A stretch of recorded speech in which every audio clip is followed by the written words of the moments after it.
always more thumbs up than thumbs down. It doesn't really matter what you were observing or listening to. Yeah. And that brought me to thinking that if there was more thumbs down, just throwing this out there, if there was more thumbs down than thumbs up, somebody was saying that that would actually collapse everything. You know what I'm saying? In a sense. In other words, if there was more negative people than positive people, Yes. I think in a sense we might cease to exist. So I just thought that was amazing. So if there was 1 million hits, for example, maybe there was 10,000 up and maybe 500 down. It was an interesting number. It was usually like, here are the numbers. It was usually like, like 3% of negative and 100% positive. I just thought that was pretty fascinating within itself. Yes. So,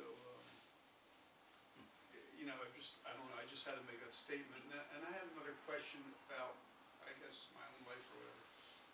As I'm going through changes, I noticed lately, like, whatever I'm doing now, I no longer have to do. Like I'm working at a job that I don't really need to anymore. Yes. So it's kind of weird because now I feel like I'm going through a mourning stage of Yes. whatever I'm doing. Like a friend of mine said, well, you're only doing that today because that's what you did yesterday. So I know you're retired and you gave up this and that and that and Yes, this. yes. So it's just a weird. always a transition. Transition is difficult, but we need to. If we want to grow, we have to let go.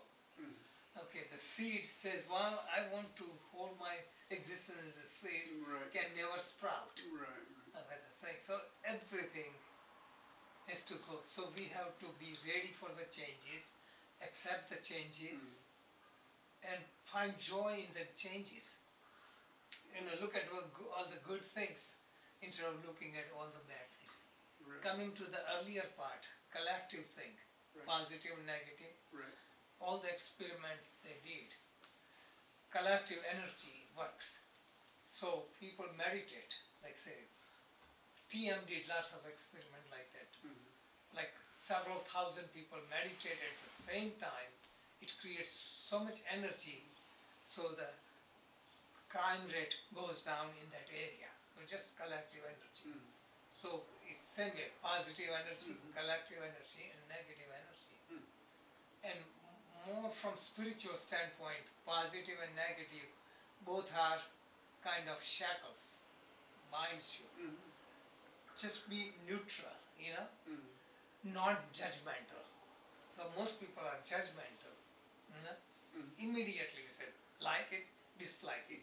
It's so awful, just you can hear somebody driving, just curse them, they did this, they did that, or talk unnecessarily about all the time, just what a waste of energy.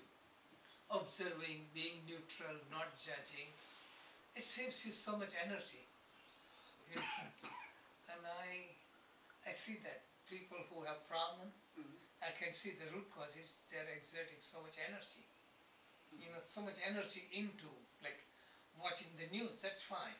But then judging, or this is that, and this is that, and they hear the opinion of someone, or news reporter, and based upon that, and they disturb their peace, getting too much into. What I noticed about that is that they don't know they're doing it. So they Right, don't even they're know. so They don't know that unconscious. they're They're so so unconscious. pre-programmed. So as soon as you Yes. put anything in front of them, that sets them off, and Yes. off they go. So they don't know they're doing it. Yes, and I see that so many times. Somebody who is close, once in a while I feel like telling, like, hey, you are wasting too much energy running around here, there. And they get disturbed because they don't want to hear, but I have to tell them they like it or not. So maybe one day it will reach them. Same way, like say in India, it's just like religious people, they have a temple, they have picture of Krishna, they have picture of Rama, they have Hanuman, they have picture of Ganpati, they have goddess, they have hundreds of gods and goddesses, and they make guru, somebody who is predominant, make them guru. Another one predominant, make them guru. They're scattering their mind. The purpose is to focus on one aspect of God, that focuses your energy. And it but Nick can share certain things, like he visits some temples from time to time, and then they don't know like what they are doing, especially Hindu temple. I mean, you can tell they go Hindu temple, they don't know what they are doing. They're worshipping which god. They don't know any of this, and they don't want to know. Today we visited Buddhist temple. Nick took me there. Vietnamese Buddhist temple, yeah. Yes, and Nick, there was some celebration, so Nick went there. It's only 15 miles from here, and then one young, I think Vietnamese, they were Vietnamese, and this young man, they had statue of goddess, like the Buddhist temple, and we asked him. He says he's new, he doesn't know it, and he came all the way from some other Kansas state. City. Yeah. Kansas City, Missouri, yeah. Yes. No, St. Louis. He St. came Louis. all the way to see what? What did he come? Came to they had the celebration of the birth of the Buddha, and everybody was there celebrating Buddha's birthday. Okay. Yes. But this is a general story, In church, so many people go regular to the church, they don't know the essence of what they do, why they do. Same way with synagogue. This is anything. So when it becomes a religion, it's just become fanatic. All the Buddhist temples and all these things is against Buddha. Buddha never said, he did not believe in idol worship. That's the main thing. Actually, in India, they call him agnostic, atheist, because Buddhist philosophy, same like Vedanta philosophy, is non-duality. Okay, non-duality, just one God, that kind of concept. So they consider he doesn't believe in God. And he said, I'm not God. I'm teaching you, listen, analyze. If suits you, you try. If somebody went for miracle, he did not show the miracle, he indirectly showed them the reality of life. And now they're building Buddhist temples, all these temples. And Bodhirama story, since we're going to talk about the trophy here, Bodhirama, 1500 years ago from India, he went to China. Emperor had invited him because Bodhirama was 28th patriarch of Buddhism, to honor him. And he was showing off that I built so many Buddhist temples, I translated all the Buddhist Pali scriptures into Chinese and all kind of thing.